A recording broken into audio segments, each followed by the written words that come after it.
It was founded in 1728 by the mathematician and astronomer Jaise Singh, who aspired to make it the most wonderful city in India, and succeeded at least in making it the most unique. This main street is over 100 feet in width and about 2 miles in length, running in a straight line. In addition to being purely oriental in its atmosphere, Jaipur is one of the cleanest and most prosperous cities in India. The buildings are all painted in one uniform color, a rose pink, which reflects a soft and fascinating light. The shops run along both sides of the street, each being a single cell in a continuous arcade.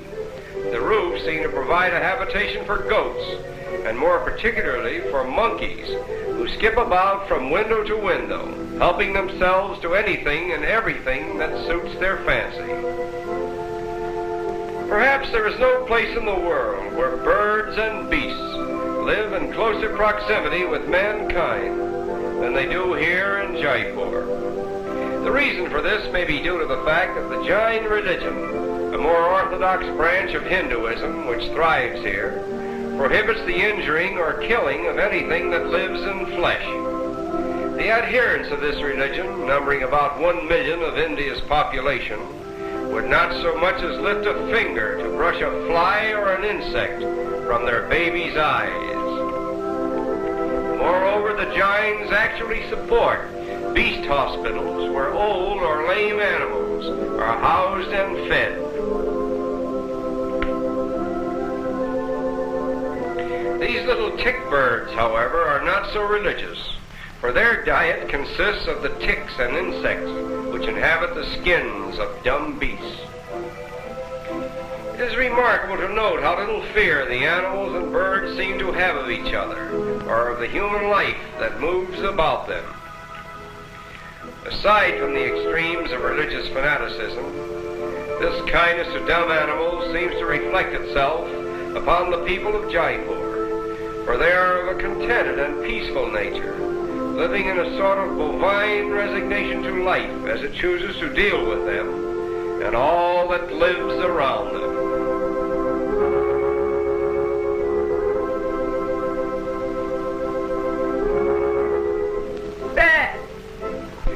No one has been able to prove just where the proverbial Ark of Noah anchored with its cargo of animals, but if we may be permitted to venture our guess, we would say Jaipur.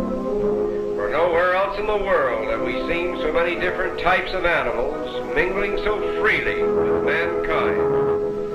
This leopard has a little growl for us, but for his master, he has all the gentleness of a kitten.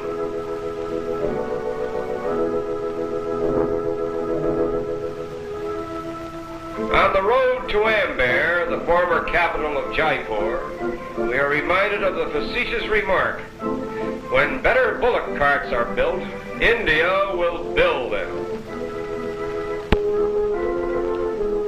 And now we arrive at the deserted city of Amber, where we will go for a ride on the Maharaja's elephant.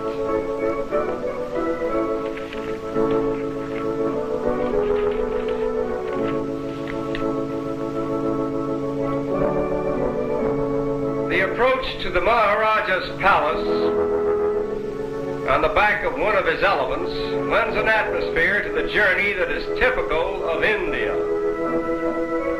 Our route takes us along one of the oldest roads in the world, leading from Jaipur through Amber and on to Delhi, a road over which has passed in sumptuous procession through centuries of time Mughal emperors, Maharajas, princes, dancing girls, and countless other phantoms of Oriental splendor, only to be supplanted in this day by groups of curious tourists from lands that were undiscovered when Amber was at the zenith of its power and glory.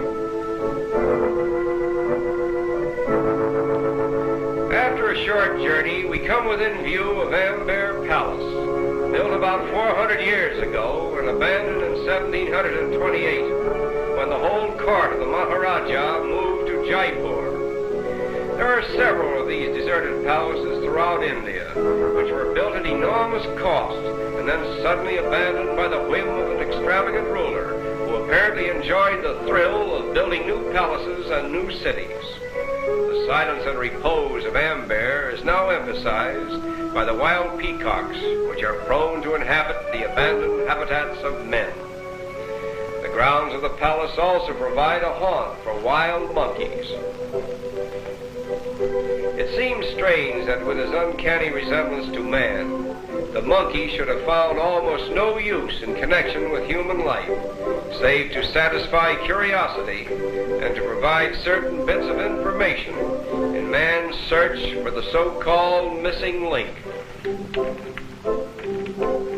Look closely and you will see an occasional baby monkey clinging to its mother. It is said that the attachment of the mother monkey to her young has no parallel in the whole animal kingdom, for only the death of the mother can possibly separate her from her baby. She brings into existence only one baby at a time, and like human babies, it is in a condition of utter helplessness for almost a year. Less fortunate than the wild monkeys of India are the ones that are caught by fakirs and trained with infinite patience for the amusement of the people. The Indian fakir, with his little animal circus, provides entertainment for the native Indian, even as the motion picture theaters provide entertainment for the masses in other countries.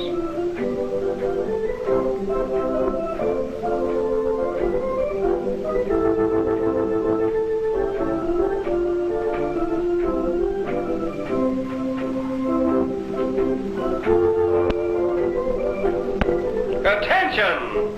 The camel cart of His Highness, the Maharaja of Jaipur. Whoa!